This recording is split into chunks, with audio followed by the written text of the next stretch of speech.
Namaskaram. Shri Mahaganapatiye Namah. Shri Gurubhyo Namah. Welcome to today's humble Samarpanam on Mayilpeeli. Today we shall chant, learn and understand the Slokas of Narayaneeyam Dasakam 20. Let us first chant the sloka and then understand the meaning. This Dasakam talks about the story of Lord of the Sages called Rishaba. Rishaba Deva is considered as another minor incarnation of Lord Vishnu. The division of earth into several distinct parts is also mentioned here. Dasakam 20, Sloka 1. Priyavratasya Priyaputra Bhutat Agnidra Raja Dudito Hinabihi Tvam Drushtavanishtadab Mishti Madhye Tavaiva Tushtayai Kritayajna Karma. Manu's son, King Priyavrata, had a very dear son called Agnidara, of whom Nabi was born. Priyavrata was the elder brother of Uttanapada, who was the father of Dhruva. Nabi, the grandson of Priyavrata, was of great fame and he performed many sacrifices to please you.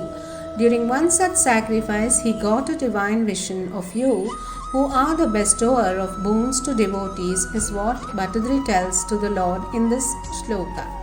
Dasakam 20, Sloka 2. Abhishtutastatra munishwaraistvam rajñasvatulyam sutamartyamanaha swayam janishyeham bruvanaha tirodata bahirshi vishwamurte. O God of the universe, in the sacrifice performed by Nabi, the great sages and King Nabi sang your praises and beseeched you, who are the embodiment of the universe, to bless King Nabi with a son equal to you in every respect. As there is no one like you, you promised to be born as Nabi's son and vanished into the sacrificial fire. Dasakam 20, Sloka 3. Nabi priyaya matameru devyam tvamam shato bhu rishabhabhidanaha aloka samanya guna prabhava prabhavita shesha jana pramodaha.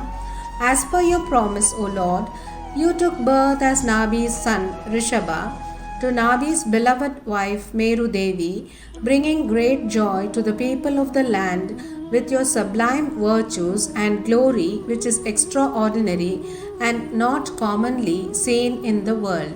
Dasakam 20, Sloka 4. Tvayi triloki bhritirajya bharam nidhaya nabi saha Meru devya tapovanam prapya bhavan nishevi Gatakilananda padam padam te.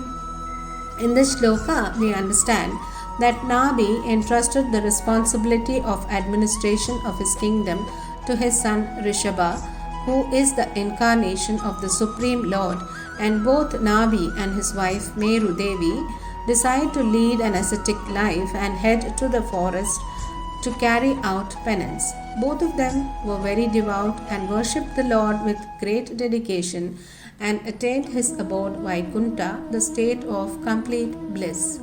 Dasakam 20, Sloka 5.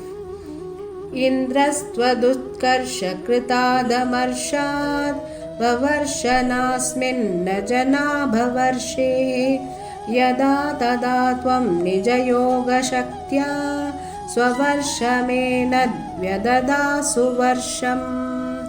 O Lord, once Indra was greatly overcome by jealousy that the land ruled by Rishaba was very prosperous and the glory of your incarnation as Rishaba was growing.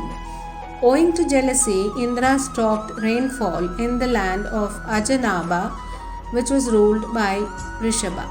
Then, through your yogic power, you brought about plenty of rainfall in your land, isn't it? Is what Bhattadri asks the Lord in this shloka. Dasakam 20, Sloka 6. जितेन्द्रदत्तां कमनीं जयन्तीम् अतोद्वहन्नात्मरताशयोऽपि अजीजनस्तत्र शतं तनूजान् येषां क्षितीशो भरतोऽग्रजन्मा. Although of complete inner satisfaction and bliss, you were ever absorbed in the Atman. You married the beautiful damsel Jayanti, who was Indra's daughter, presented by Indra after his defeat against his attempt to bring about drought to your country. Through Jayanti, you begot 100 sons, of whom Bharata was the eldest, who became the king, is what Bhattadri explains in this shloka. India today is called as Bharatavarsha after the name of Jayanti and Rishabha's son Bharata. Dasakam 20, Sloka 7. Nava bhavan yogivara navanye Tvapalayan Bharatavarsha khandan Saikatvashitistava shesha putraha Tapobhalad bhusurabhuyamiyuhu. O Lord, 9 of the 100 sons of Rishaba and Jayanti become great and famous sages. Another 9 rule 9 provinces of Bharatavarsha of King Bharata. Rest of the 82 sons, through their deep devoted penance and austerities, attain the status of Brahmins, is what Bhattadri says in this shloka. Dasakam 20, Sloka 8.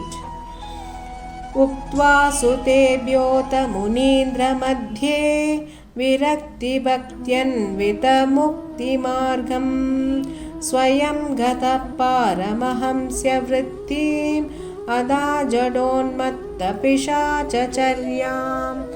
O Lord, in the midst of the lordly sages, you preached to your sons the path of salvation, explaining that detachment from worldly objects combined with devotion to God would lead to the liberation of the soul.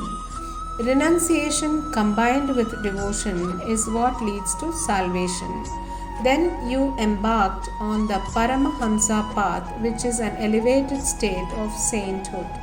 In this state, you adopted the lifestyle of an emotionless madman or one obsessed by a spirit. Dasakam 20, Sloka 9. Paratma bhutopi paropadesham kurvan bhavan sarvanirasyamanaha vikarahino vichachara kritsnam mahinatmarasabhilinaha. Although you are the Supreme Soul and had attained the complete identity with the Brahman, you roamed the entire world in the guise of a madman, preaching spiritual values to the people, some of whom spurned and ridiculed your advice. In spite of being ridiculed, you traversed the whole earth, unmoved by their taunts, immersed in supreme bliss and ecstasy of contemplation of the Supreme Soul. Dasakam 20, Sloka 10.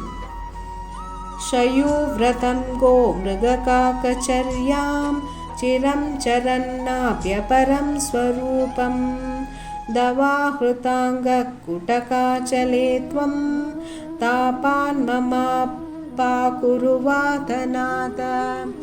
Observing the lifestyle of a python or a cow, deer or crow, which eats what comes its way, you attained your supreme form. After your body getting burnt in the forest fire of the Kutaka or Kurg mountains near Kollur in Karnataka. Here Bhattadri says, O Lord Guruvayurappa, may you remove all my woes and relieve me of all my afflictions. Hare Krishna. Govinda Nama Sankirtanam Govinda Govinda Narayana Akila Guru Bhagavan Namaste Shri Haraye Namah Shri Mahaperiyava Sharanam.